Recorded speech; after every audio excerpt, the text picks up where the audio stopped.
ඔව් අද කතා කරන්න හදන්නේ මූලිකවම යෝනි මාර්ගයේ ලිහිල් කිරීම සහ තද කිරීම පිළිබඳව. එහෙමනම් ඉතින් වැඩි කතා මොකටද? අපි යමු අද වීඩියෝ එකට. ගැහැණු පිළිම වේදයක් නෑ. මරවේ කේනෙන් පහළ කොටස හඳුන්වන්නේ ශ්‍රෝණි ප්‍රදේශය කියලා. හැබැයි එක පරහක් තියෙනවා. ඒ තමයි ගැහැණු සහ පිරිමි අයගේ මේ ශ්‍රෝණි අස්ති වෙනස්. ඒ ඇයි දන්නවද? විශේෂයෙන්ම මේ ගැහැණු සිරුර දරුවන් පිළිකිරීම වෙනුවෙන්ම විශේෂිතවම නිර්මාණය වෙලා තියෙන හන්දා. මේ අස්ති අතර තියෙන පේශී pelvic floor muscles කියලා හඳුන්වනවා. මේ pelvic floor muscles හන්දා ඔයාගේ බහිශ්‍රාවීය මළපහ පිටවීම පාලනය කරන්න පුළුවන්කම ලැබිලා තියෙනවා. ඒක විතරක් නෙවෙයි, ඔයාලගේ ලිංගික ජීවිතයටත් සැලකිය යුතු බලපෑමක් කරන්න මෙයාලට පුළුවන්. ඒ කොහොමද කියලා දන්නවා හිතලා වැටෙන්නේ. හරි, අද වීඩියෝ එක ගැහැණු ළමයි වෙනුවෙන් උනාට pelvic floor muscles ගැහැණු පිරිමි දෙකොල්ලන්ටම තියෙන හන්දා අපි බලලා ඉමු පිරිමි පාර්ශවයට කොහොමද වැදගත් වෙන්නේ කියලා. පිරිමියෙක්ගේ රුධිර ගමනාගමනය ක්‍රමවත් කරලා ලිංගේන්ද්‍රිය හොඳින් කාර්යවත් කරන්න මේ pelvic floor muscles සෑහෙන හොඳ සපෝට් එකක් දෙනවා. ඒ විතරක් නෙවෙයි, ශනික මෝචනය පාලනය කරගන්නත් ලොකු උදව්වක් මේ අපිට දෙනවා. ඉතින් ශනික මෝචනය වගේ තත්ත්ව තියෙන පිරිමි අය විදව ඉන්නේ නැතුව පොඩක් ඉම් එකක් පැත්තට ගිහිල්ලා pelvic floor muscles හදාගන්න try එකක් දෙන්න. ඒකෙන් ලොකු සහනයක් ගන්න ඔයාට පුළුවන්කම ලැබෙයි. දැන් අපි යමු අද කතානායිකාව පැත්තට.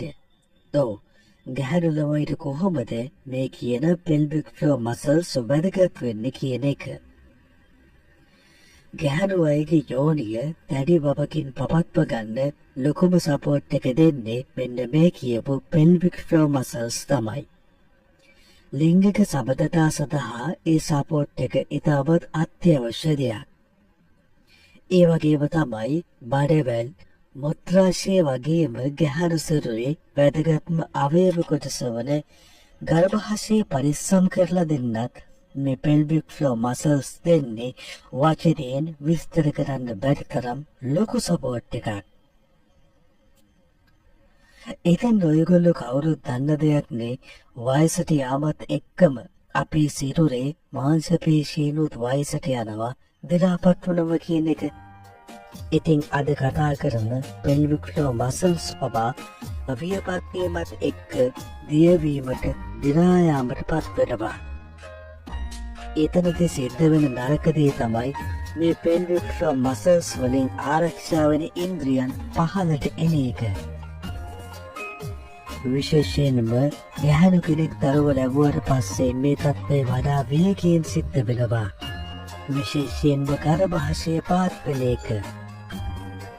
ඒ විතරක් නෙවෙයි, බඩවැල් පාත් වෙන එක, බ්ලැඩර් ලීක් වගේ තත්ත්ව පවා ඇති වෙන්නේ මේ හන්දා.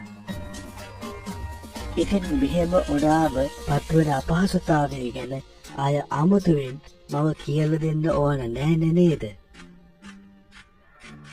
විශේෂයෙන්ම අද කතා කරන මාතෘකාව වන යෝනි මාර්ගයේ ලිහිල්වීම වගේ ප්‍රශ්න විවාහ ජීවිතයට දැඩිව බලපාන ගැටලු බවට පත් වෙලා තියෙනවා. එතකොට දැන් ඊළඟට එන ප්‍රශ්නය මේ තත්ත්වය වළක්ව ගන්න විදියක් ඇත්තෙම නැද්ද කියන එක. බය වෙන්න එපා, ඒකට ක්‍රමයක් තියෙනවා. ඒ තමයි මේ කියන pelvic floor muscles වෙනුවෙන් ව්‍යායාම කරන එක. ඒ මොනවද ඒ ව්‍යායාම? ඔව්, ඒ තමයි කේගල් ව්‍යායාම. සමහරු කේගල් එහෙම නැත්නම් කෙකල් ව්‍යායාම කියලත් මේවට කියනවා.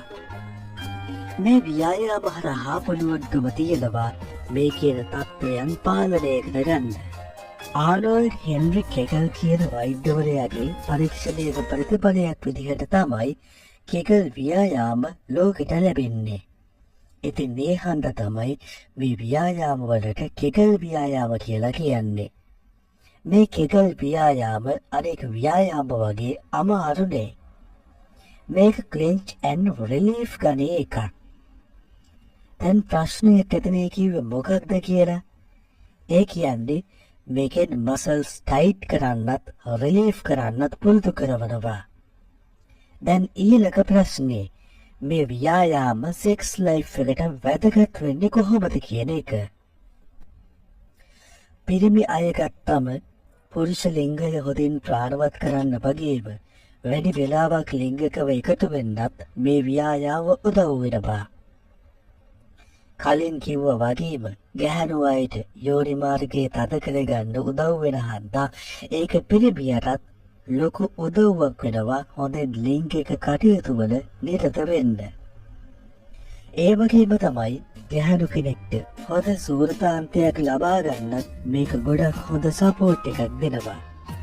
ඉතින් අද වෙද්දි කෙගල් ව්‍යායාම කරන්න උදව් කරන ව්‍යායාම උපකරණත් ඕනි තරම් වෙළඳපොලේ බලා ගන්න පුළුවන්. ඉතින් ඒකෙන උනන්දුවක් තියෙන කෙනෙක්ට ඉන්ටර්නෙට් එකේ සර්ච් පාරක් දාලා බලන්න ඕනි තරම් ඩිවයිසස් හොයාගන්න පුළුවන්කම තියෙනවා. ඉතින් මේ විදිහට හොයලා බලද්දී ගොඩක් අය හොඳ රිවිව් දීලා තිබ්බ උපකරණයක් තමයි මේ පෙරිෆෙක් කියන උපකරණය. මේ උපකරණය වැඩ කරන්නේ Android app එකකින්. බැලුවමට සෙක්ස් ටෝයි එකක් වගේ පෙනුනට මේක සෙක්ස් ටෝයි එකක් නෙවෙයි. ඕනනම් ඉතින් සෙක්ස් ටෝයි එකක් විදිහට වුණත් පාවිච්චි කරන්න බැරි කමක් නෑ. බ්ලූටූත් හරහා මේ උපකරණය දුරකථනයත් එක්ක කනෙක්ට් කරගෙන යෝනි මාර්ගයට ඇතුල් කරගන්න ඕනි. මේ උපකරණය යෝනි මාර්ගය ඇතුලේ යෝනි බිත්ති දැඩි කරමින් හා ලිහිල් කරමින් ව්‍යායාම කටයුතු කරනවා. ඇත්තටම මේ උපකරණය මාරම ඇඩ්වාන්ස්. මේ උපකරණයේ අත්දැක හරහා ඔයාගේ යෝනි මසල්ස් වල දියුණුව පිළිබඳව රිපෝට් එකක් ගන්න වගේ ගොඩක්ම ඇඩ්වාන්ස් ෆීචර්ස් බලා ගන්න ලැබෙනවා. ඉතින් මේ වගේ උපකරණ අත්‍යවශ්‍යමනේ. අන්තර්ජාලය හරහා පොඩ්ඩක් සර්ච් කරලා බලන්නකෝ. ඒකෙන් එක්සර්සයිසස් කියලා ඕනි තරම් ව්‍යායාම ක්‍රම තියෙනවා ඔයාට ඉගෙන ගන්න. ඉතින් යාළුවනේ සෙක්ස් කියන්නේ ගැහැණු පිරිමි බෙහෙදයක් නැතුව අපි හැමෝම විඳින්න ඕනි දෙයක්. ඉතින් වයසට යනවා කියලා දරුවෝ ඉන්නවා කියලා හිතේ හංගන් ඉර කරන් විඳවන්න ඕනි දෙයක් නෙපි. ඒ හන්දා දවසින් දවස අලුත් දේවල් අත්හදා බලන්න බය වෙන්න එපා. එහෙමනම් යාළුවනේ අද වීඩියෝ එකෙන් කතා කරපු මේ වැදගත් දේවල් අද බලලා හිත අමතක කරලා දාන්න එපා. මේ දේවල් ඔයාගේ ජීවිතයට ආදේශ කරගෙන සැහැල්ලු ජීවිතයක අයිතිකාරයෙක් වෙලා ඒ සැහැල්ලුව අත්විඳින්න.